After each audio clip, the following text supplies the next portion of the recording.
Okay.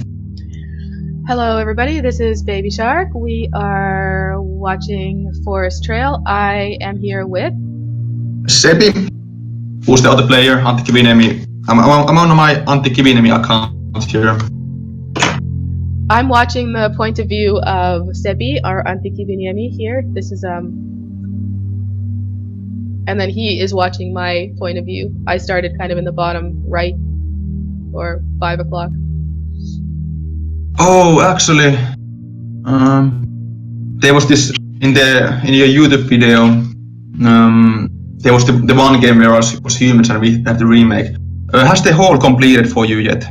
Yes. The farm is halfway. Okay, I'll skip to that. Okay, we are back on track. Yeah, so BabyShark started at 4 o'clock position, and before the game I checked out the map and I was like creating in my head the order of how to scout the map. So my plan was to scout 4 and 3 o'clock positions first. And right when I start the peon scout, I run into BabyShark's peon, and as you can see, I sniped the peon. I clicked yours just a little bit behind yours, and mine died. You got the first hit. Yeah, like if you think about peon wars or ground wars, if you know you're gonna lose the peon war, you just wanna run with the peon. You wanna run a little bit. Maybe if your peon is red, build the farm and then bring another peon and kill the attacking peon with that, or make him run away.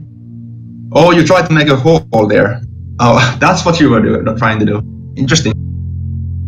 Yeah, so you wanna, yeah. You never wanna give up your peons. You never want any of your peons to die. They are very valuable. Like at the point when you are at last, your peon has 5,000 resources. So basically, if you can kill your opponent's scout peon, after that you can just chill. All you have to do is take the later the game goes, the further away you're gonna be in the game. So I actually lose 2 peons here because you killed the one already, and then I sent a second peon to build barracks in your base that did absolutely nothing. So it did something. It prevented me from scouting you. I couldn't scout you. I didn't know what you were doing, so I had to play defensive here. I feel like this stuff works better on people who are my own skill level because it kind of just it kind of agitates them and it makes them edgy and annoyed, and then I can do other stuff while they're being annoyed and agitated. Yeah, when I was a little bit more newbie at the game, I always thought, okay, this is stupid. It made me angry. Okay, this makes no sense. But it does make damage. If you don't react incorrectly to your opponent doing this stuff, like I said, I don't know what you're doing. So this sets me up for a surprise. If I play greedy after you do that to me, I can get punished very hard, and I can get behind because of that. Okay, so you actually built another hall up here, which I didn't realize. I thought you were stuck inside your base, but you already have a duel that I don't even know about. Yeah, like I said, I didn't know what you were doing, and so I had to play defense. But I thought, okay, I have better economy, and since I play defense, I can quite safely make a hidden. If I make a hole, I don't get punished for defense. My extra hole compensates me for playing defensive. And before the game, I was looking at the map and I was thinking about the place where it's very cheap to expand and it's very hard to find the expansion. So this was one of the spots where I thought it was cheap and easy to expand. So right now I'm thinking that, okay, you're gonna go catapults against me, and I really need to take control of the area in front of my base. It's a very good technique on your part that you didn't give it to me. You're very aggressive about having that space in your control.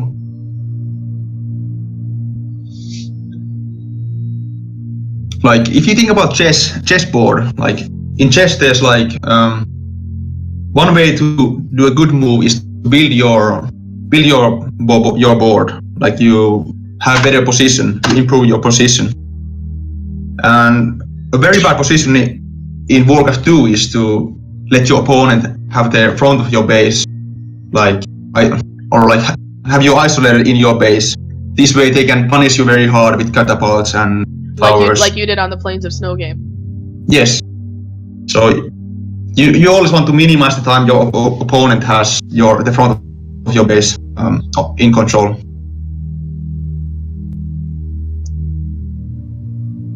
But I thought that I was fine since I was like, okay, I don't remember what I was thinking here.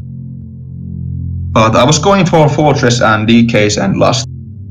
And I think I had 2 catapults. Yeah, I had 2 catapults. I was feeling quite safe because I had the DKs coming. 2 catapults is not enough to keep you safe when you don't have the front of your base in control. But if you have catapults and DKs and an expanse, it's not a problem. Do you have any comments? I'm just wondering how many units I have compared to you. You have 42 out of 43, and it looks like you have about 5 grunts and 1 axer, and then the rest are peons. And a catapult. Okay, so you have 7 now. You have 29/29, and you have like 10 grunts. You have 11 grunts. Wow, so I'm like way behind in units and economy and stuff. Wow. Yeah. Because I feel like I'm like making peons all the time, and I feel like I'm doing that like to the best of my how much I'm able to, but I don't know how to speed that up anymore than I am able to. Just more practice. And okay, there's too much things going on in the game. You can't really put that much effort in the simple things, or you will be behind in the more important things. So it's probably not even about your speed. It's more about not knowing the strategy side of the game so perfectly. Because the better you are at the strategy side of the game, the faster you can make the important decisions.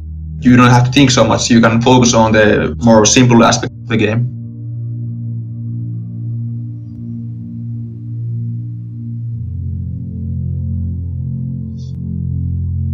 You have very good control over your catapult there. You're defending it quite well, keeping it safe. I was surprised that I didn't do any damage here to your catapult.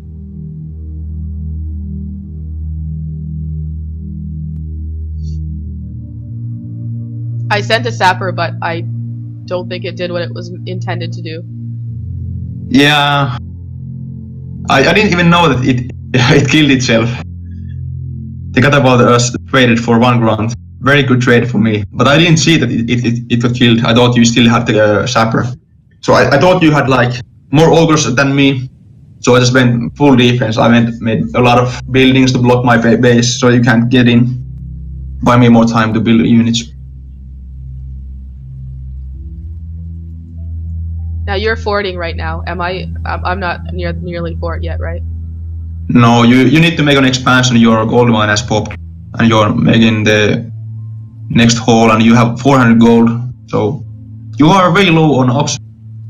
Yeah, I needed to build another hall sooner, obviously. Yeah.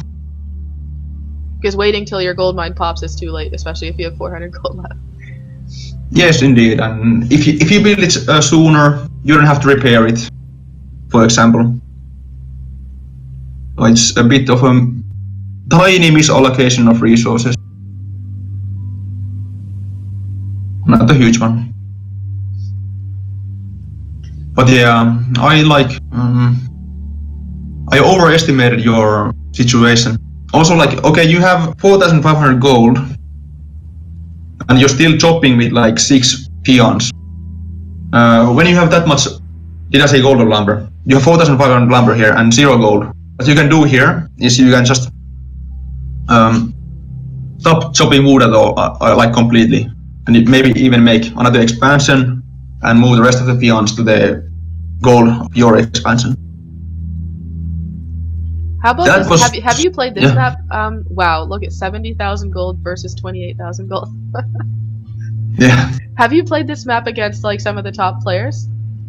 No. Last time I played this map was like in 2007 or something, when there was Iron Man ladder. Because Very I little. think that would be something that would be interesting to watch. Is seeing some of the really good players play some interesting and different maps. That would be something that I would be interested in watching.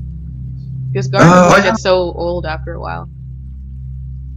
I love Garden of War almost always interesting, but there's like a game of U8 T3 1A or 3B, whatever his name is. U8 versus Braviet on this map.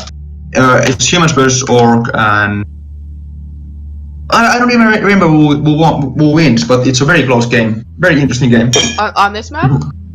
Yes, on this map. Do you know where the replay is? Excuse me. Do you know where the replay is? Yeah, I can link it to you in Discord. Shall we move on to the next map? All right. All right. Thanks for watching, everybody.